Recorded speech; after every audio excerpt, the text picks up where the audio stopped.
Of business with the invocation said by Commissioner Mackey, followed by the Pledge of Allegiance. All rise, please. Shall we pray? God, we ask you to watch over our meeting tonight, to give us guidance, wisdom, understanding, all those kind of qualities that we don't always remember to bring to the public forum unless we think about it.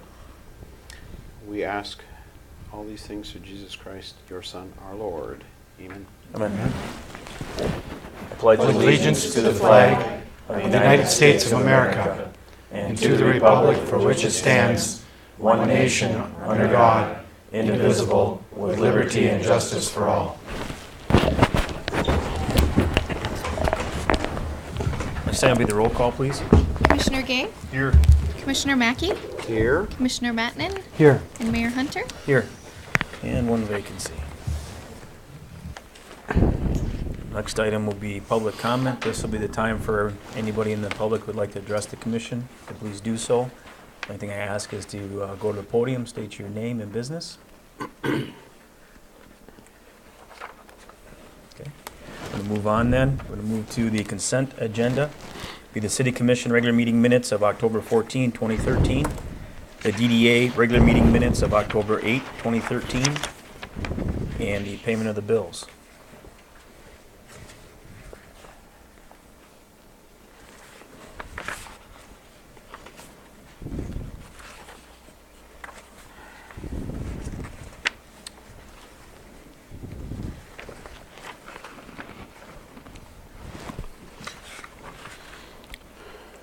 Is there any corrections, additions?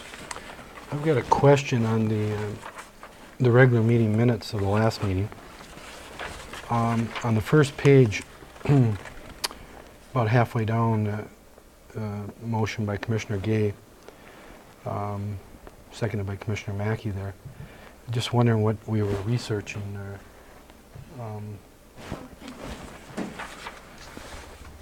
That was the fireworks ordinance. Okay. Apologize. Okay. Okay. And on their fireworks ordinance. Mm-hmm. Thank you. Okay.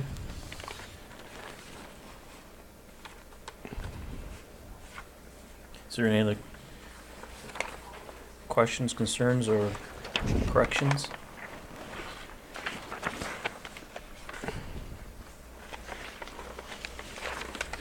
If none, I'd entertain a motion. So moved. Support. Okay, a motion is supported with the addition of the for fireworks ordinance to the regular commission meeting minutes. Is there any other discussion? Hearing none, those in favor signify by saying aye. Aye. Opposed? Motion's carried. All right, next item will be the public hearing. We have none on the agenda. We'll move on to unfinished business. We again have none. So go directly to new business. We have the Bay College presentation by Dr. Laura Coleman. Thank you all very much for letting me come and speak to you tonight. I really sincerely appreciate it.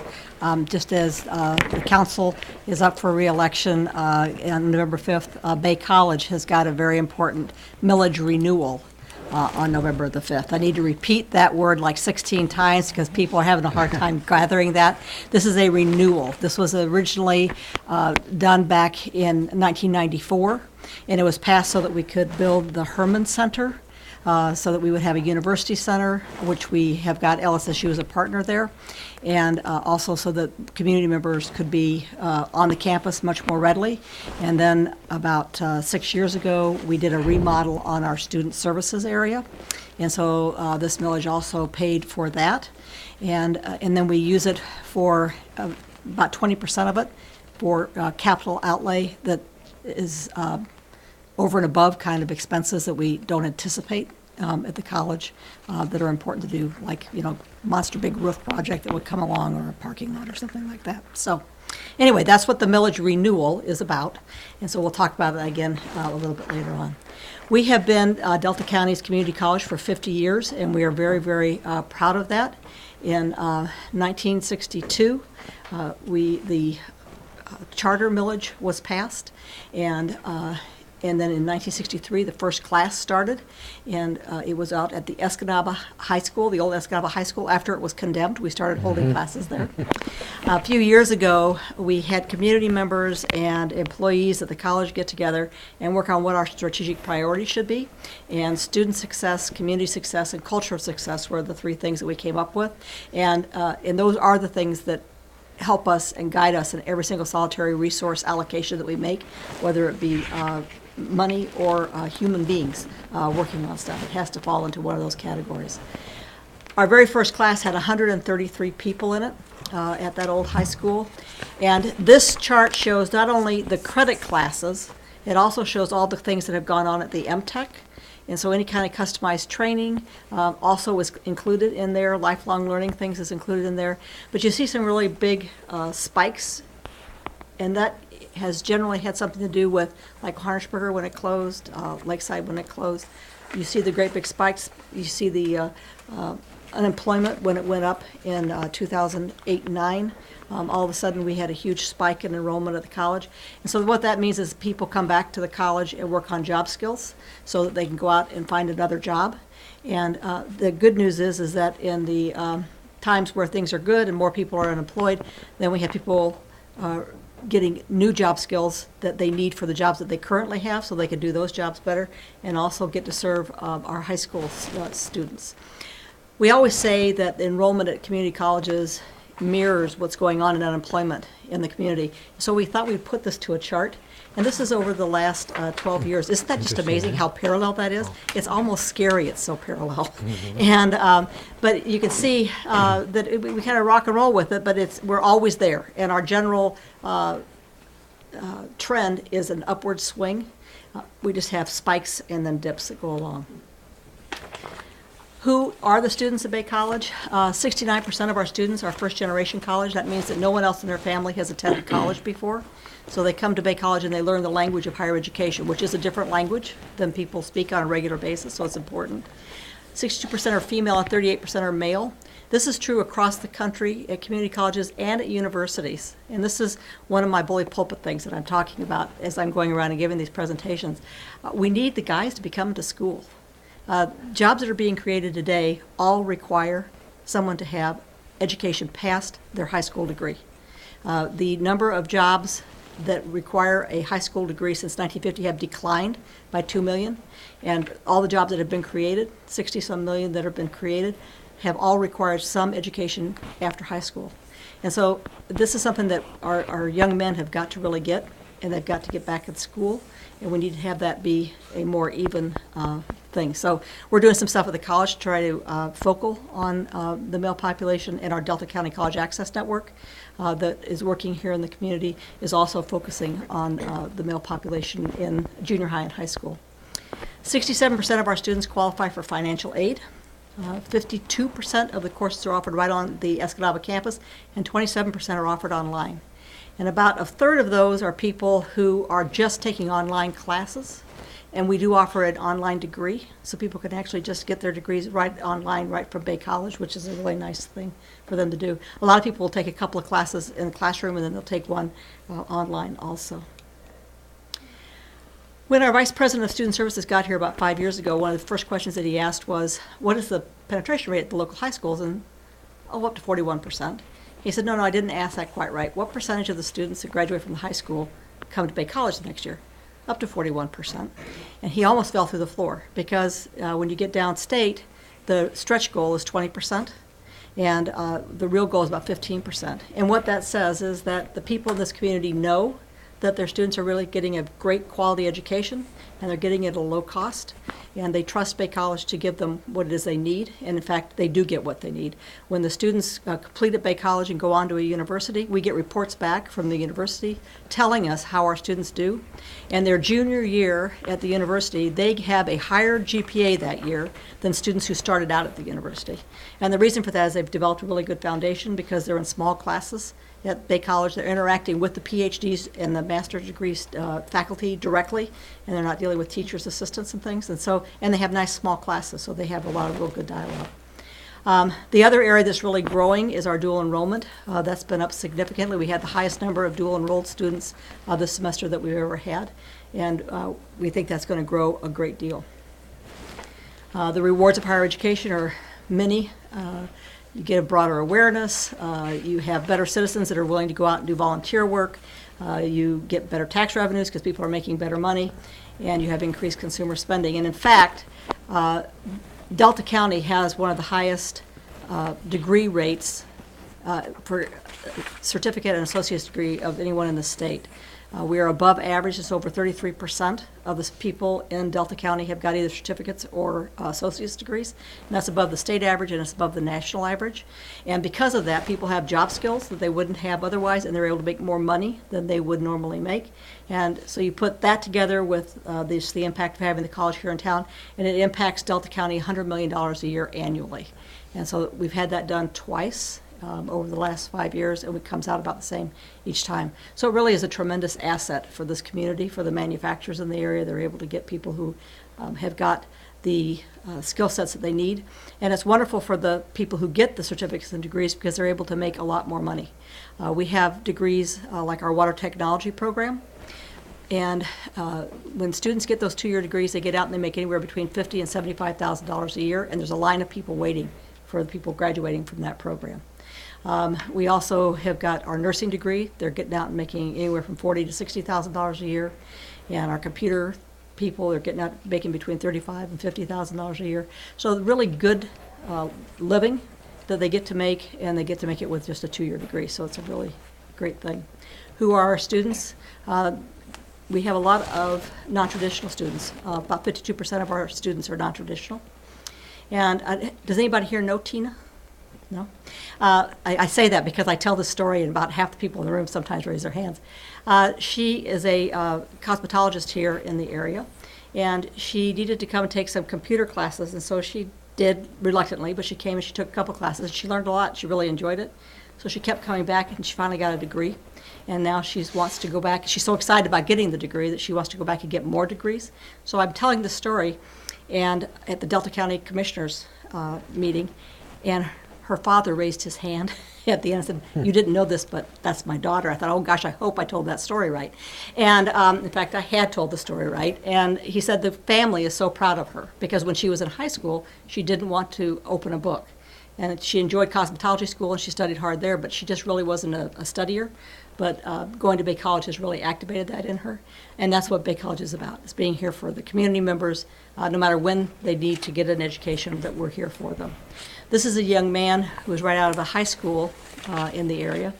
And he's a pre-engineering student, and he was taking his differential equations and physics and calculus classes. And the teachers were noticing that he was helping other students in the class. They said, you know, you really ought to go over to the Math Science Center and tell them you want to be a tutor. They'll pay you to be a tutor because you're really good at it. So he did. And he helped students at all levels of math and all levels of science and made a huge difference in students passing classes. And he really found a passion that he didn't know that he had. He's finishing his degree this year. Next year he'll go to Michigan Tech. And this is a young man that I expect to see in the community in 10 years who's got a good job being an engineer and doing things like serving on councils and volunteering his time and efforts in the community. And that's the kind of thing that he got from going to Bay. This is a slide that you can't see, and and that's okay. We have a later edition of PowerPoint. And this is my other bully pulpit. I've got 3. First was the education for boys. The second one is this one. Back in 2001, 50% of Bay College's budget came from state appropriations, and today, 26% of our budget comes from state appropriations. Now the dollar amount is about the same, but in that period of time, the cost of living has increased by 42%. So that means that the spending value of the dollar is substantially less. It's 42% less than what it was 12 years ago. And there was a speaker I heard this summer at a conference, and he's actually tracking this across the country because it's happening everywhere. And he said, if the trend continues that is going on right now with the funding of public education, by 2058, there will be no more public education in this country.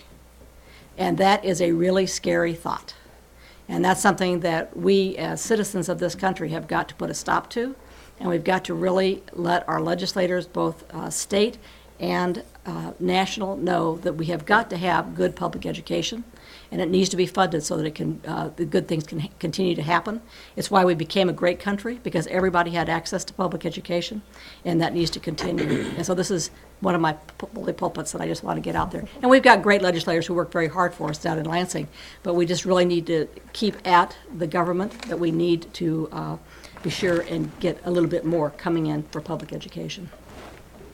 Lots of great things happen out at Bay. Of course, the higher education, professional development, training conferences for safety conference and the dental conference and lots of other ones. How many people here attended Bay College? How many people had kids that attended Bay College, grandchildren that attended Bay College? I mean, virtually everybody ends up raising their hand. How many people go to the Vesey Center and see theater stuff out there? You know, it's a wonderful, wonderful place. It touches virtually everyone in this community, and we're very, very proud of it. As I was saying earlier, the Herman Center was built so that the community could be on there. Last year, we had 12,000 hours of public use of that facility, and so that's another thing that we're very, very proud of.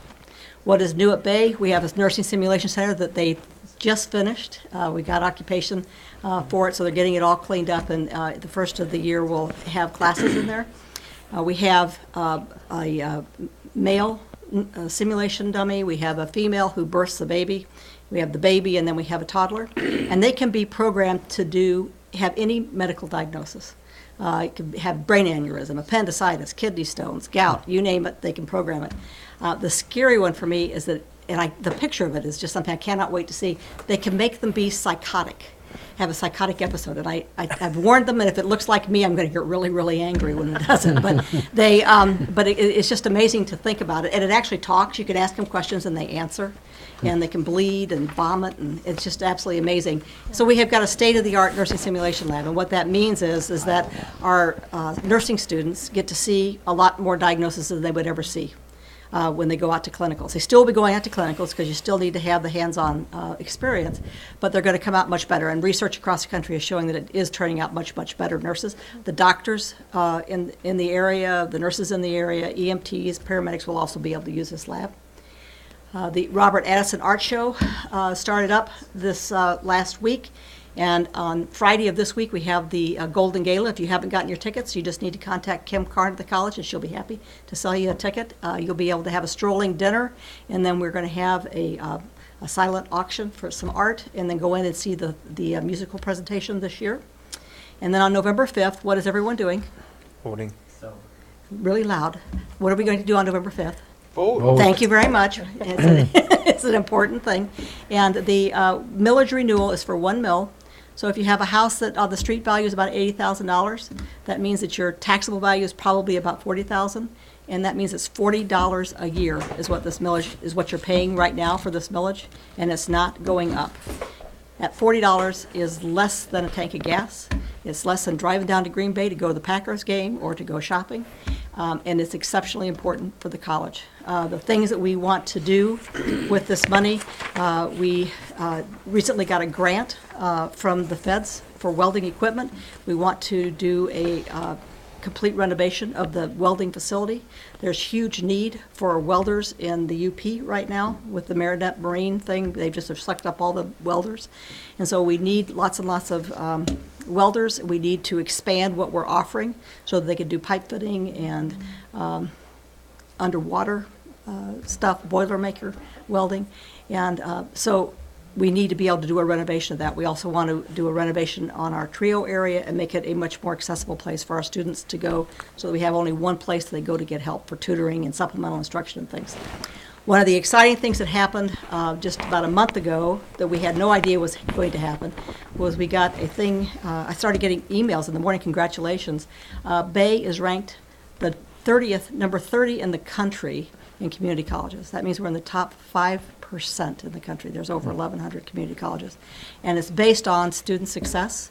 It's based on our graduation rates, our persistence rates, and our retention rates. It's also based on a survey that we do with our students that measures how the students feel, whether they feel like it's a rigorous curriculum that we offer, do they have to work hard, do they have really good interaction with their faculty members, and do we provide the support services that they need in order to be successful.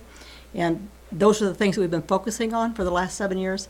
And this was just a really nice thing for us to receive this year especially, because it shows that the work that we're doing is working out very, very well. I already covered this with you. And so over the last 50 years, including all of our non-credit as well as credit students, we have touched almost 150,000 people in Delta County. We have awarded to those who have been coming to take credit to get a degree, 13,539 degrees to 10,500 students. And this is a really important statistic I'm getting ready to say. 8,245 of those graduates are still living in the 498 zip code. That means that 79% of the people who come to Bay College and get a degree or get a certificate are still living in our community. There is not a brain drain in Delta County. We're educating them and they're staying right here. And it's a very, very important piece and something that we're very, very proud of. Does anybody have any questions for me? Any questions? Patricia? I have one question. Sure. The proposed 1 mil, do those dollars stay in Delta County? They absolutely do. Thank you very much for asking that question, because that's something that I hear periodically. And we have one large college budget, but we have a major firewall between Dickinson County millage and Delta County millage. And Delta County millage is only spent in Delta County, and Dickinson County millage is only spent in Dickinson County. And when I walked through the doors at Bay in 2006, that was pounded into my head, and I can guarantee you that money does not flow across. So this is something that is spent only here, and we can show you exactly where it happens. So, yeah, absolutely. Thank you. You're welcome. Any other questions? Anything from the commission? Okay, well, thank you again. I really appreciate your time and efforts, and I'm going to let you get on with your meeting. Thank you. Good luck. Thank you. And I don't know how to turn this off. So, okay.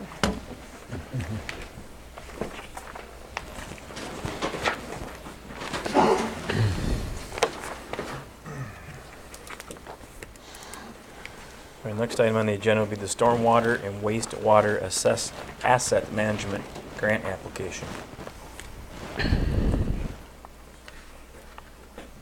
Mr. Buckman.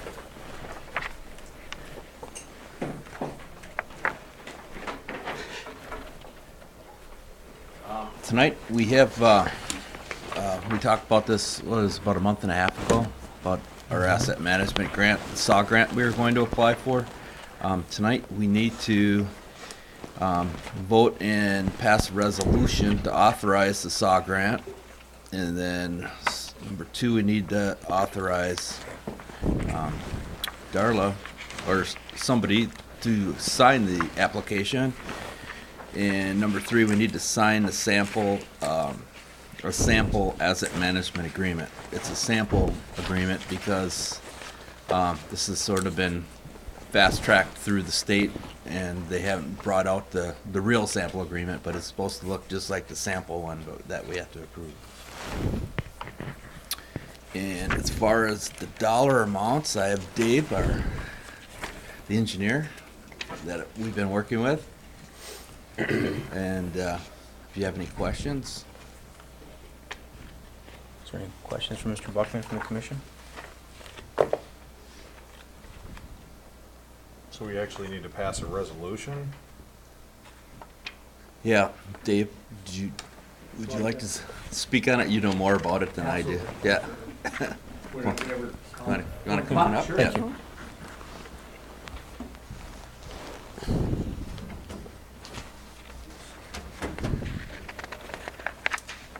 Yeah, Eric hit that nail on the head. We talked about this a while back. At this point in time now, we have the application about 95% complete. We've got a little backup yet to go in it that's not in your packages there. But the dollar values are complete. They're locked, and at this point in time, we need to get ready to package this up and send it in is what we're trying to do. So as Eric mentioned, the grant application, slightly different. I'm going to pass out 3 new ones I'm going to give to Darla here in a minute. Darla is the prime contact in the signature. Eric is the secondary contact on this.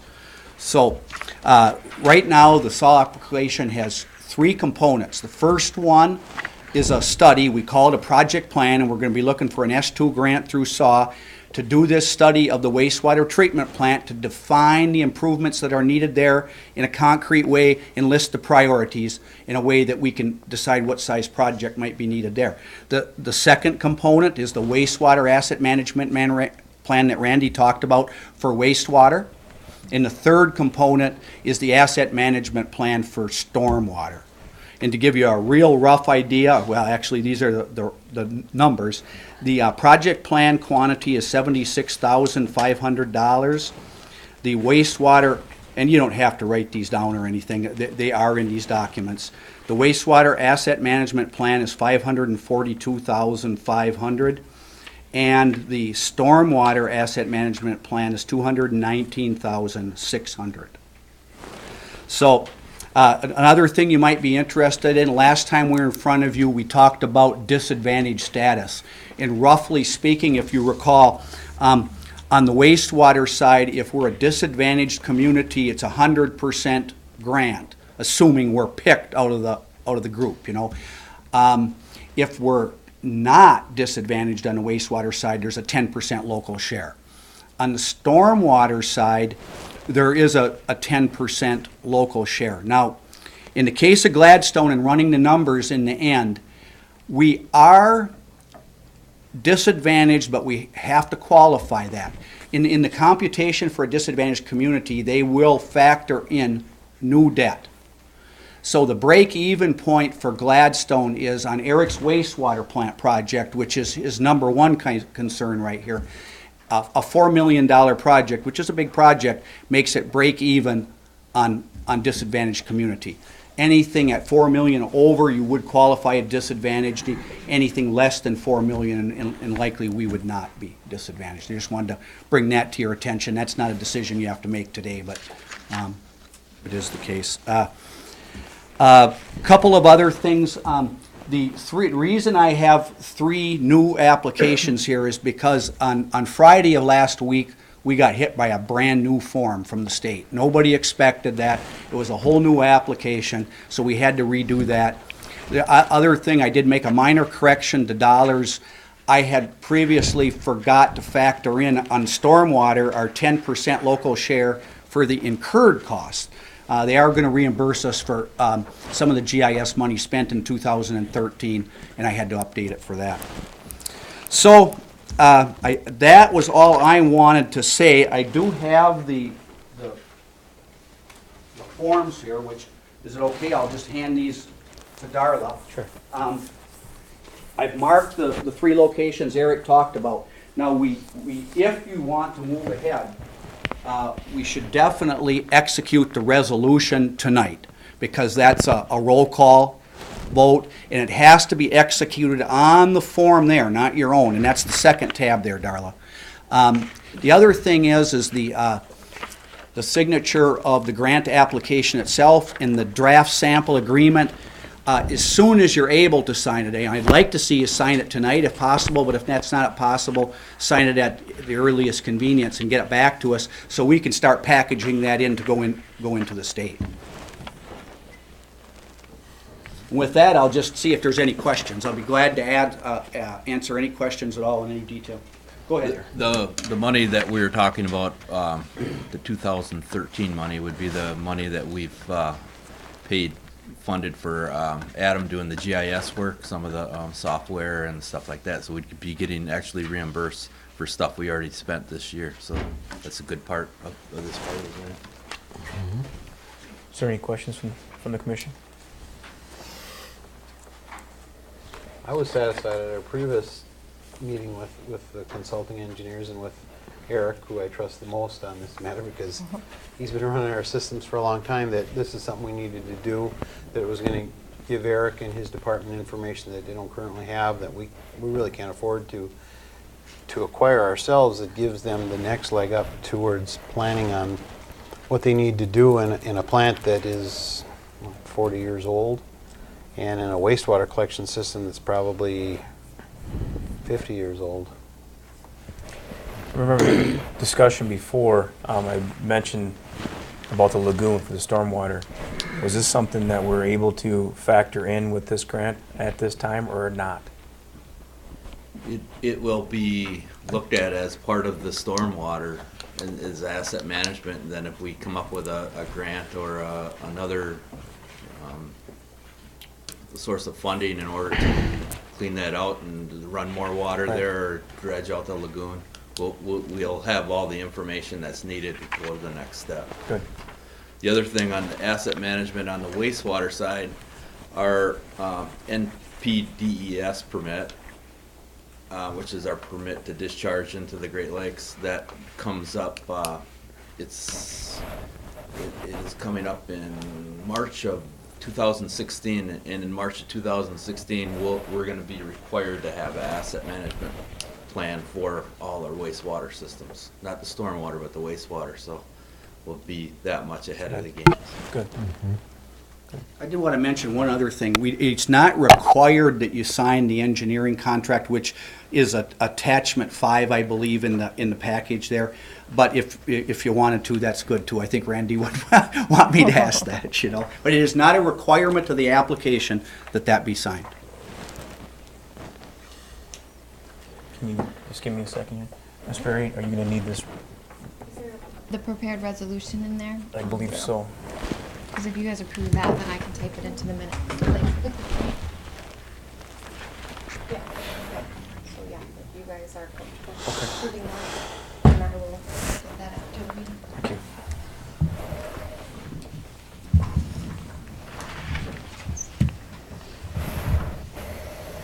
Do you need me to read this for the record, or would it be all right just to take a quick second and let the other commissioners look it over before we act on it?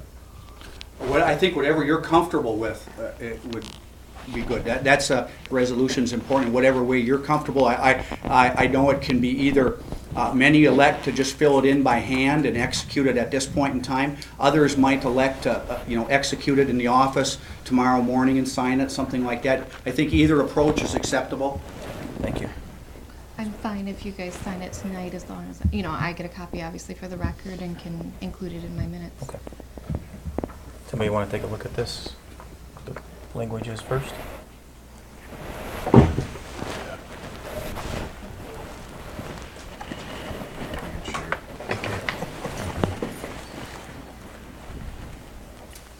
I guess the big thing is the big number there. Well, with big projects come big numbers. The nice thing is, if you look at what you're explaining to us, yes, it's going to be costly, but if we can become 100% funded, would be nice, obviously. But even 10%, I think, covers, that's not a big, well, some people will think it is a big expense, but at the overall project, you're looking at just under $1 million, what the grant is looking at, $869,000. If we get 10% that we have to cover from the city to help offset that big number, obviously it's, to me, is a no-brainer. Yeah. It's quite a wealth of information that Eric and the staff will have at their access once this is done to make judgments going into the future. Right. And like Mr. Buckman said, 2016 is going to be required as is, so. Okay, early We'll have jump all on the it. sewers filmed, and if anybody wants to rent the movies, they can watch the sewer movies. They're pretty good. That's what I'll do after I'm retired from this. I'd make the motion that we approve the resolution and also give permission to sign the SAW grant application. Support? Okay, I have a motion support. The only thing I want to clarify, just because it's being recorded, I said 800, it's 836,999. Just, I would say throw out a number there. I want to make sure that I'm clear on that. Okay, is there any other concerns, comments from the commission? None? Roll call, please. Commissioner Day? Yes. Commissioner Mackey? Yes. Commissioner Mattinen? Yes. Mayor Hunter? Yes. Okay, resolution has been approved. Thank you very much.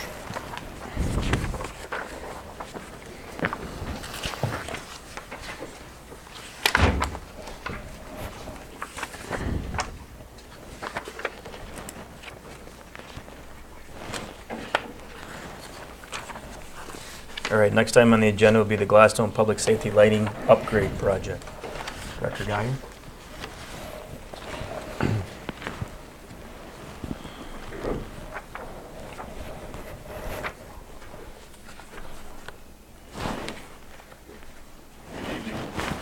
Ayer from Public Safety. In the staff report before you, I have a request for proposals was put out a while back by myself and Mr. Brett Nemi from WPPI. He's our WPPI representative. There's some monies available from WPPI to do efficiency improvements at the various buildings. We've done some projects in the past. One of the projects that was talked about over the last couple years was to change out some of the exterior lighting at the public safety building. Right now, most of the lights on the exterior of the building are those high pressure sodium lights that obviously eat up quite a bit of electricity on their use. Another issue with those lights when, since the building was first constructed was they are not necessarily neighbor friendly. The nearby subdivision or the nearby homes on the west side of the building face some considerable light from those at nighttime. So when Mr. Nemi approached me about possibly doing a project, I said let's move forward with it. We put out an RFP that was due on October 18th to give us options for installing lighting on the building. 2 proposals were received, one from Cobas Electric and the other from, which is based out of Escanaba, and the other one was from Sterling Light Systems, which is a Rapid River-based business. In the packet, I had both proposals that were submitted. Cobas Electric's submitted bid for the base project was $5,712, and Sterling Light Systems bid for the base project was $5,967.33. I didn't go into a lot of detail on the description of the bids because I thought you'd be able to look through those in your packet. I'm recommending that we, and in consultation with the city manager and Mr. Nemi from WPPI, that we move forward with the bid that was received from Sterling Light Systems out of Rapid River. I met with the owner of Sterling Light Systems, and she provided me with part of her bid package was the, as requested in the proposal, was the information on the individual lights that would be used on the building, as well as the warranty.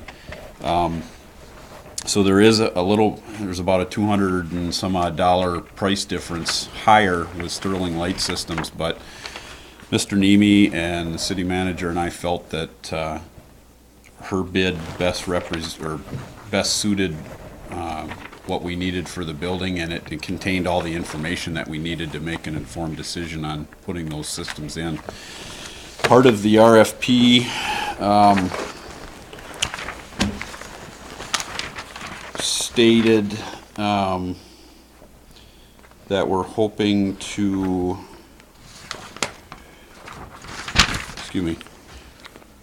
we're hoping to make a decision no later than today, obviously, with the presentation to the commission, and that all the work was to be completed no later than December 13th of this year. Part of Sterling Light Systems bid provided that the lights were going to be from Lumicon, which is a Michigan-based company, and from the research I did into their product, they have one of the best warranties out there for the LED lights.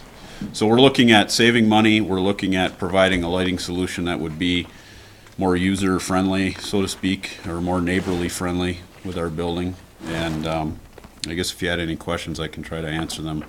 I probably can't give you a lot of detail specific on the lights themselves other than what was provided in the packet. Is there any questions for Director Guy?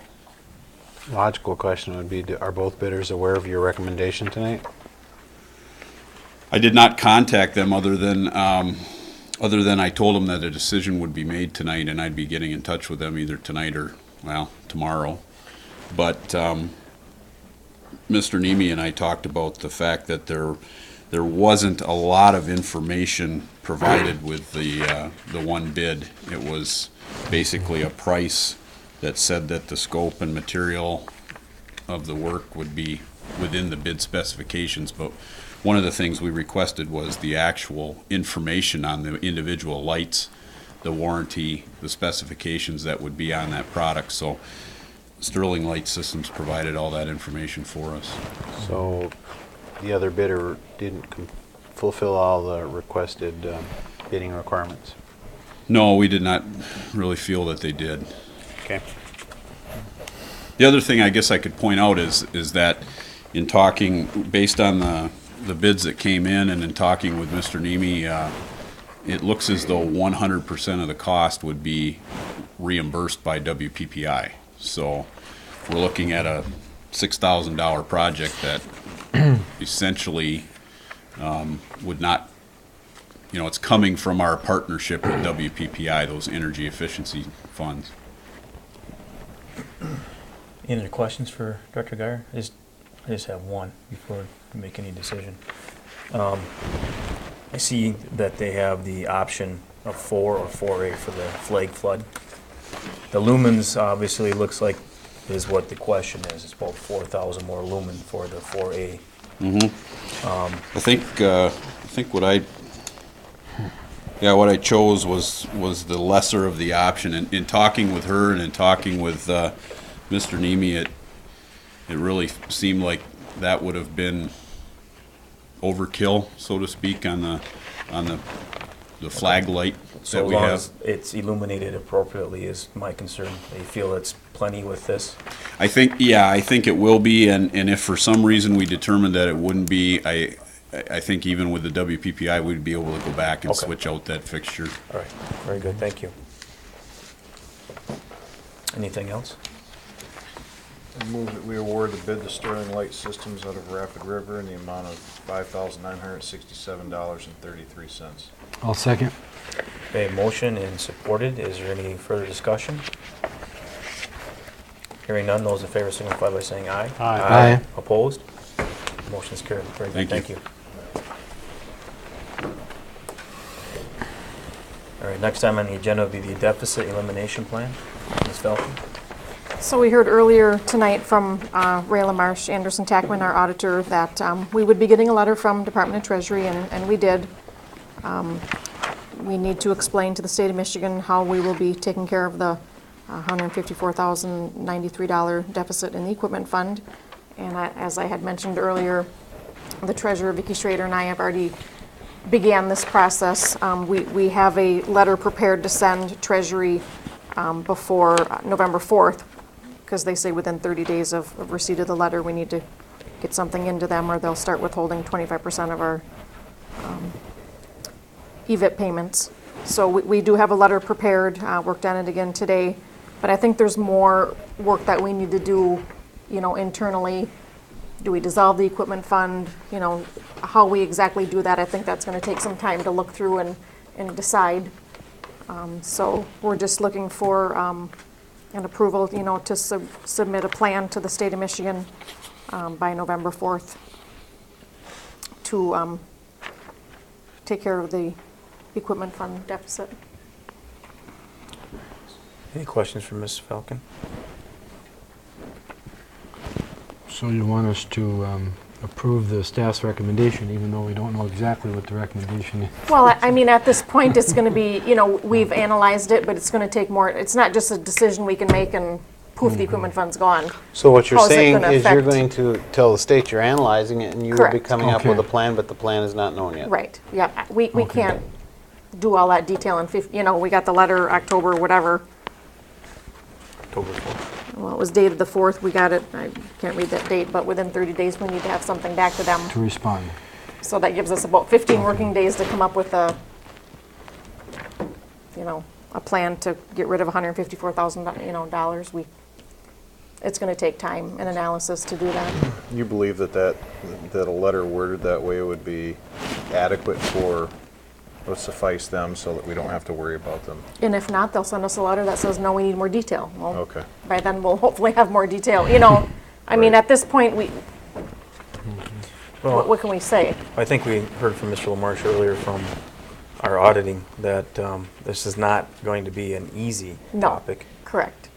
And I would imagine that I know this has been on the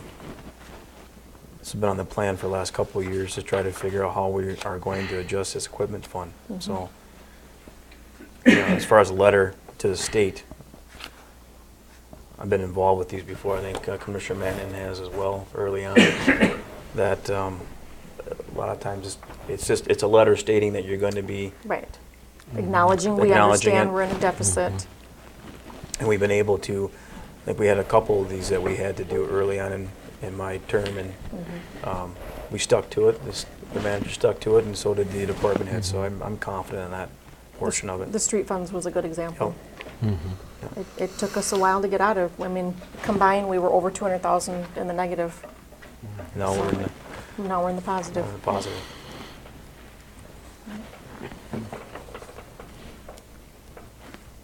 Any other questions for Ms. Falcon?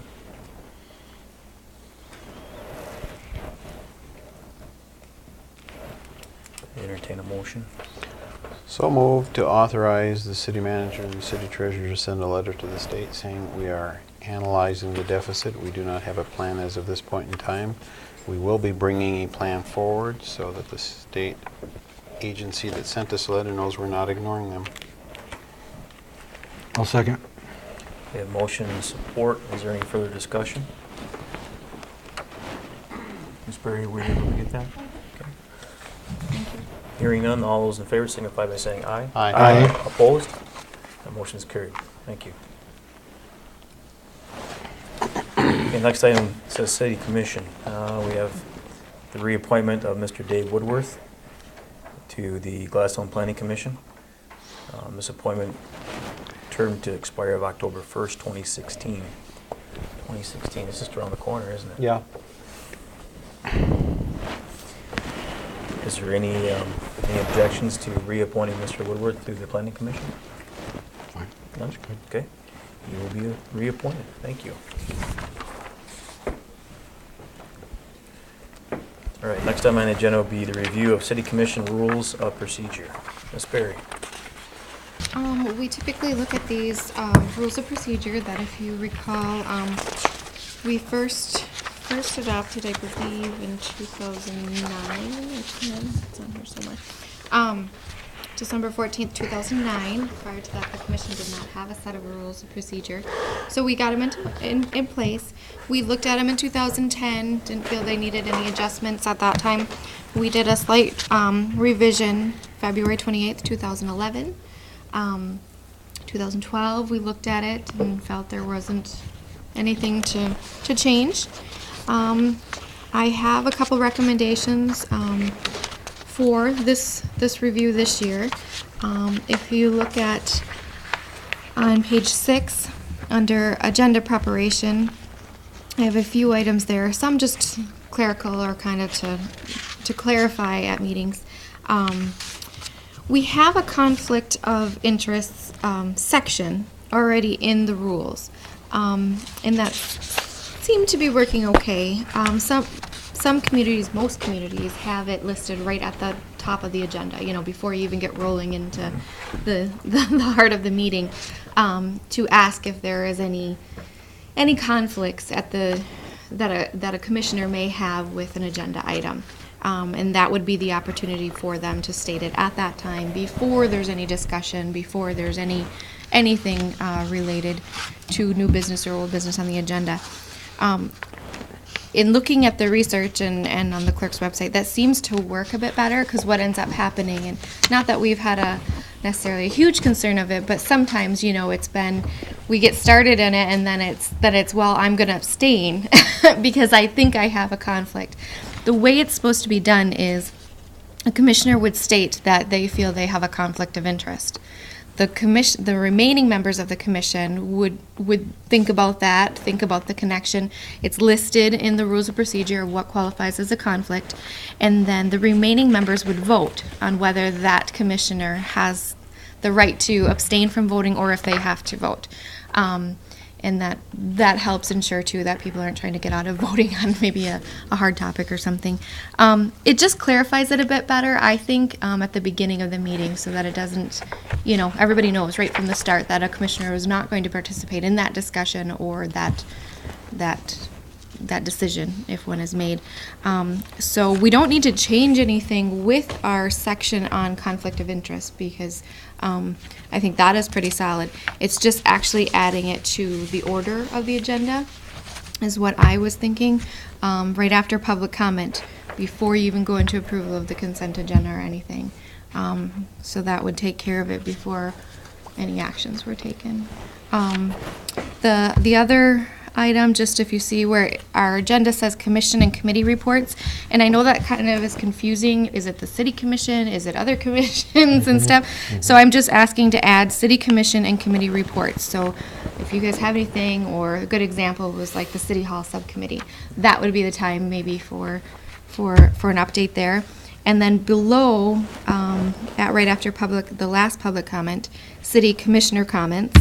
And then I've asked, I know we talked about it last time, but that would have been really the only change we'd made, and I didn't feel it was that strong enough, but since we're already gonna amend them or think about it, city clerk comments. Any announcements that I have, or deadlines or reminders or something. I'd like to put that on the agenda. Can I interrupt? Sure. On this, can we, if we're looking at changing some of this potentially, can we also, do you think about budget amendments, or excuse me, agenda amendments? Oh, sure. Would that be something we want to look at right after maybe conflict of interests or before? Would Yeah, that make sense? that would make I know we've had to do that sense. a couple of times where we've had to amend the agenda. Yep, we can absolutely, let me make a note of that real quick. Yeah, it's kind of always good just to do it before you get rolling Yeah. into it. It's just cleaner, clearer. Where would you like that? Leave that up to you. Wherever you guys would like that. Probably before Or conflict of interest, that That way we way. have the amendment on there. Right. Right. Okay. Okay, sorry about that. No, that's fine. Yeah, and these are just my recommendations and reviewing them and what I've picked up at some different trainings. Agenda distribution. I don't know how you guys will feel about it, or any of the potential new people that could be on it, but we're I will what I'm proposing to have in here is the agenda and commission packets will be delivered by email to each commissioner. A hard copy packet would be available for pickup at City Hall in the commissioner's mailbox. The commissioner does have a mailbox. And that is a little bit different from delivering it to the home. And then I just changed from Thursday, give me, to Friday. Sometimes, we're waiting for some things, or we have staff meeting on Tuesday. Sometimes things get added, and that one day we sometimes push to Friday. If they're ready on Thursday, it certainly would do that. And the Friday prior to a regular commission meeting.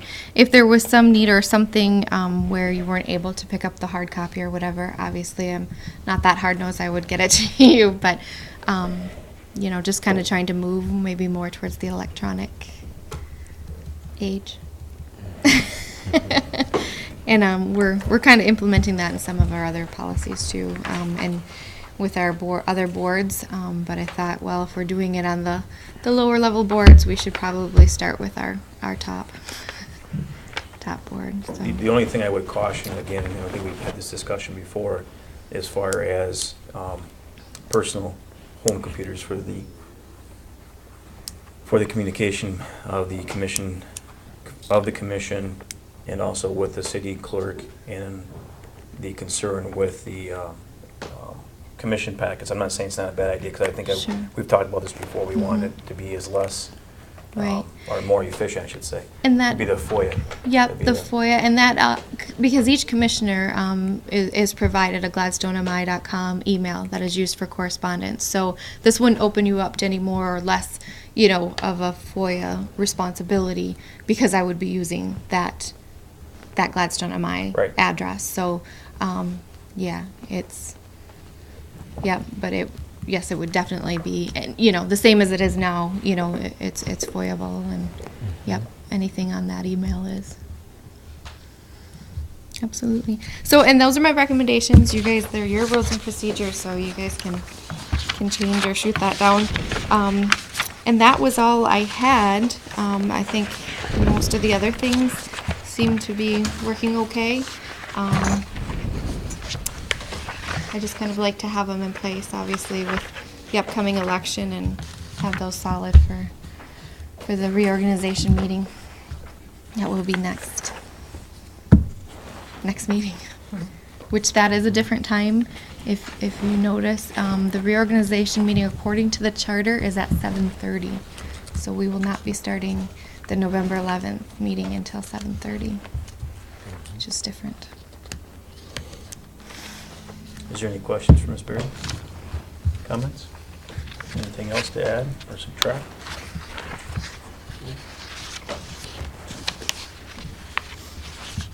I guess I'd follow up on your concern. You've had concerns before about email communications being foilable, correct?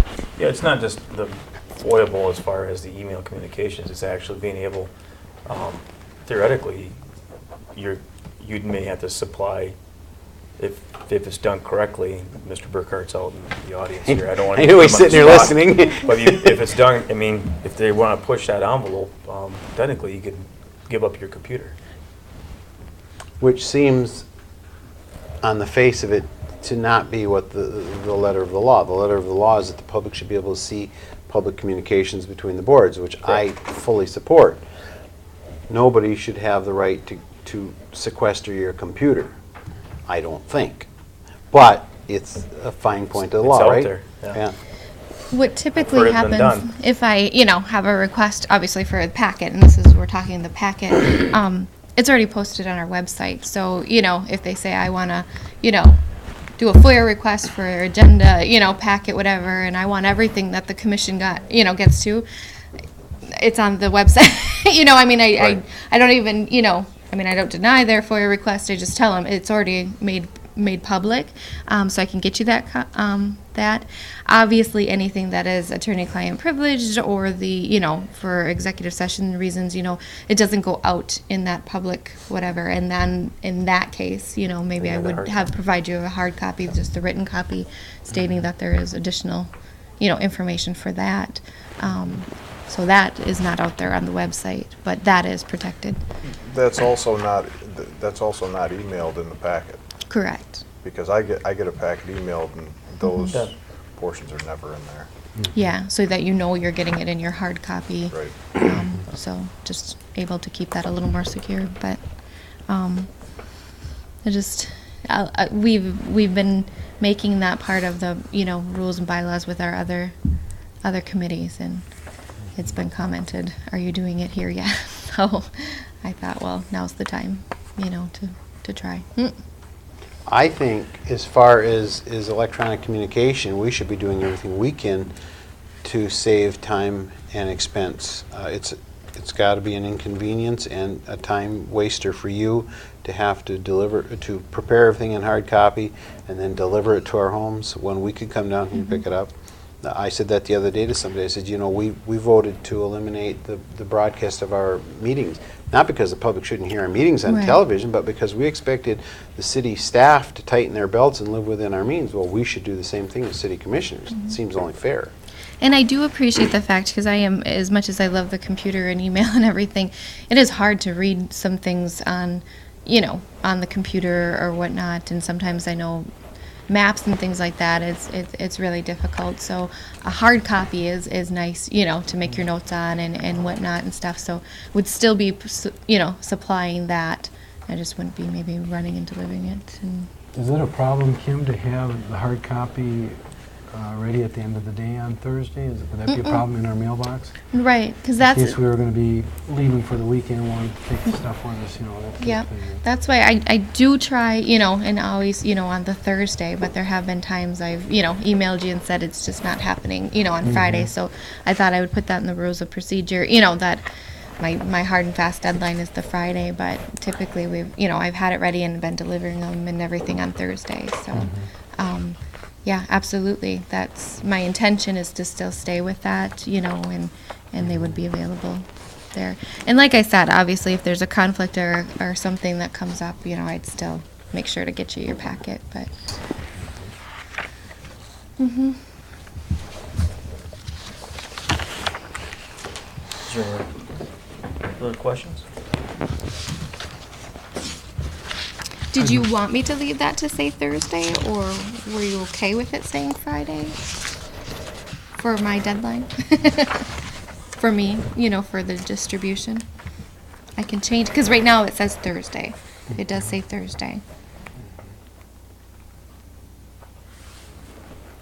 Because I see what you're saying, though, is if you're leaving Friday morning and want to take it with you or something.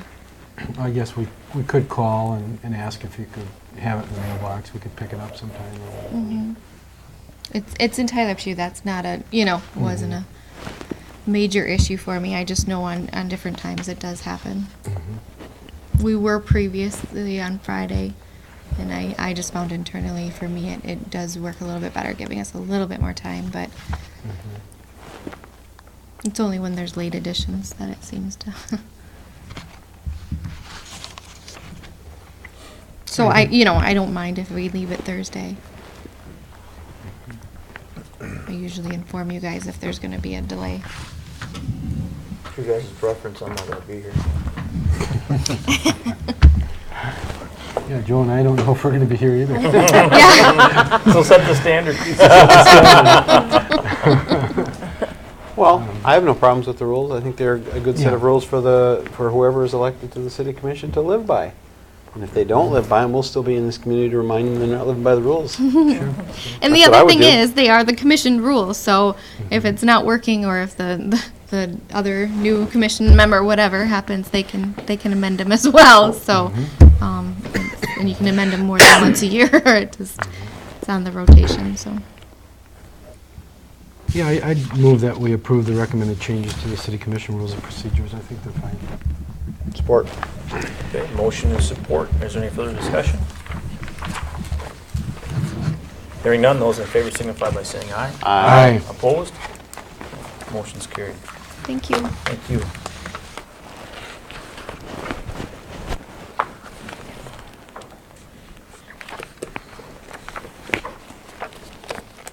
Lengthy? All right. Next item on the agenda will be we're going to look at to discuss the attorney opinion letter regarding employee compensation matter. There's a proposal to go in executive session here. With that being said, why don't we look at moving the city manager's reports? Let's move everything up before we have the opportunity to potentially go into the executive session. Is there any concerns? Okay. All right, next item, then we'll go to the city manager's report. I just have a couple things, just a reminder for people in the audience. Trick-or-treating is on October 31st, 4:30 to 6:30. Be safe. Watch for the little ones. November 9th is the scheduled date for our annual ski swap up at the ski hill, so be sure to participate in that if you're looking for anything relating to winter skis, snowboards, you name it, it's usually available up there. Our DDA meetings, we have, as a DDA board, we have decided to change those. We're going to try something new. We're moving them to Wednesday morning at 8 o'clock, and the second Wednesday instead of the second Tuesday at 7:30. So our next scheduled DDA meeting is December 13th, which is Wednesday morning at 8 o'clock. I know Joel kind of normally attends them. I hope that still fits your schedule if you're interested in still attending them. He's retired. Good news on our Canadian National Signal. We have an advertisement went out this past weekend in the Action Shopper. It's going out in the Daily Press. We sent it to the Chamber of Commerce for the Builders Exchange. It's on our website. I think I've hit them all. And there's a mandatory pre-bid meeting November 4th at 10:30 a.m. here. And Scott Emmons, the engineer that designed the plans, will be here available for any questions. Applications are due Friday, November 8th by 2 p.m. Bids will be open publicly then. And then it'll be on the agenda November 11th to award it to a successful bidder. And in the announcement, it says we are requesting that the project be done by December 31st, 2013. Good. So, real soon. And last week, I just wanted to say October 24th, Wednesday, Tom and I went to Green Lake, Wisconsin. Tom White, our electric department supervisor, All day the 24th, we spent with the 51 members of WPPI, and they had, there was like 47 members there, plus some alternates too, so the room was pretty packed. And it was a business meeting, and they went over their business plan, any updates or changes that they make. I think it's every 3 years, they kind of take a real hard look at their business plan and see if they're on track or whatever. So it was a real good experience for me to see all the different aspects of WPPI that we don't see, regularly. We purchase power for them and don't really care how they run their business. So it really gave me an inside look of more about WPPI as a company. I would assume the biggest revelation to you would be where they're planning on getting the power they're going to sell from it to us. Where are they Because gonna- they've got to go out in the market and buy power in order Sure. to sell it to us. Yep. Yep. So even there, we talked about the Presque Isle plant here in the UP and how that could potentially affect WPPI as a company and how we purchase power from them. So kind of a whole cycle that it goes through. But so with Tom White retiring here shortly, I wanted to attend a meeting with him to see, kind of get a feel for most of the directors on the WPPI board, the 51 members, a lot of them are city managers or electric department supervisors like Tom is. So I don't know if I'll take that role or the new Tom will take that role. So I'm the alternate, so I could attend the meeting anyway. But so it was a real good learning experience for me. I'm really glad I went. That's all I have. Very good. Thank you. City Commission and City Committee reports. Any of the commissioners? Nothing? Okay. Boards Commission reports? Just a quick comment on the landfill authority, Delta County Landfill Authority. We were able to extend our present landfill a little further than what we anticipated. So we're getting a little more airspace used up there, and I was up there the other day dumping off some shingles and stuff, and it's quite a climb up there now. You get quite a view Yes, you from do. up there, and the aromas are good too,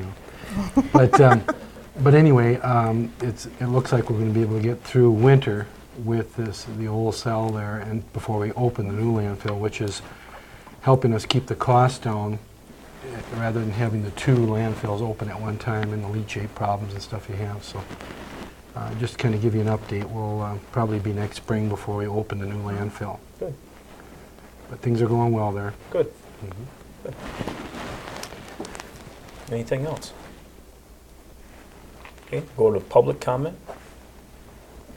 Yes, sir? I'm Jay Boswick. I would like to thank you guys for your years of service to the board, and I hope to join you guys out there. Thank you. Thank you. Good luck. Okay, anything else? Okay, we'll go to commissioner comments. Commissioner Gay? One thing I have, I just want to thank Mayor Hunter for his service on here. When I first got started in dealing with being concerned about the direction of the city, he was sitting in this chair, and I was on the other side of that mic. Thank him for his leadership, and I think this commission has worked very well together.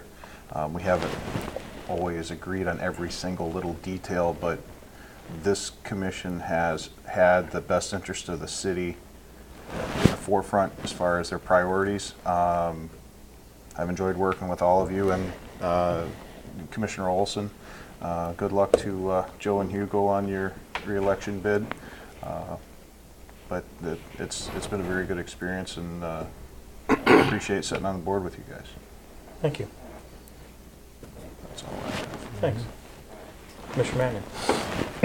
I'd like to take this time to thank you personally too for your leadership, and it is interesting when Joe does take over the meetings. They usually go a little quicker, but I heard he misses a lot. but we don't get quite so much detail and information. So but no, you've done a great job for the community, and personally, I really appreciate it, and I hope I'm sure many of the folks out there appreciate it as well. Thank you. Thank you. I appreciate that. Thanks. Commissioner Mackey? I won't go through the same route that they did. In fact, instead I'll take a little different approach. When you were sitting over in that chair and I attended a meeting, I went up to you after the meeting and I said something to you, and I know you remember what I said. What I said to you was, you were the only one that was sitting here asking critical questions, which is what the commission is supposed to do. You're supposed to ask critical questions of the management. At that point in time, the city of Gladstone was not where we are today. We didn't have the cooperation, we didn't have the leadership from the city manager's office, and we were in a difficult situation financially. So what Commissioner Gay said is absolutely correct. We've worked well together in order to live within our means and still provide a full range of services. You have a lot to do with that. I very much enjoyed working with you. We kid around a lot. I'll miss you. But I know you have other things you want to do right now, so I wish you the best. I also hope you're careful in your day job. Thanks. Thank you. I did note there was an article in Daily Press. Escanaba has potential for growth, and that was from the Michigan Municipal League director, who I know quite well. And I think that this article also applies to Gladstone. I think for the same reason that you can read in the article if you want to, we have the potential for growth as well if we take the right leadership steps to manage our assets properly. And the sports park is a great example of that. I've always felt like that was a diamond in the rough that we were not polishing to the extent we should have, and we've completed a growth plan for the sports park. And today the Parks and Recreation Director actually stopped and told me that they've started to dig the pond for the water making system at the sports park, so that's a step in that direction. In this article it also says, however, that don't expect any help from the state. Well, what do we hear tonight? So that means we have to take care of business here locally, because the state's not going to step in and offer any more financial assistance than they've been offering. In fact, it's declining. That's just a fact of life. And so it was a great article. Also went to the QPAD meeting. I had told you in an email I wasn't going to go, but I was able to clear my schedule. I'm the delegate to the QPAD, which Central Upper Peninsula Planning Development Regional Commission. They used to be a real important body. They used to coordinate everything. If you didn't work through them, you wouldn't get any state and federal assistance if you didn't go through the Regional Planning Authority. They want to get back to that. And we know that there's a micropolitan plan for Delta and Marquette County. It slides right into what they're doing. They want to get back to what they used to do.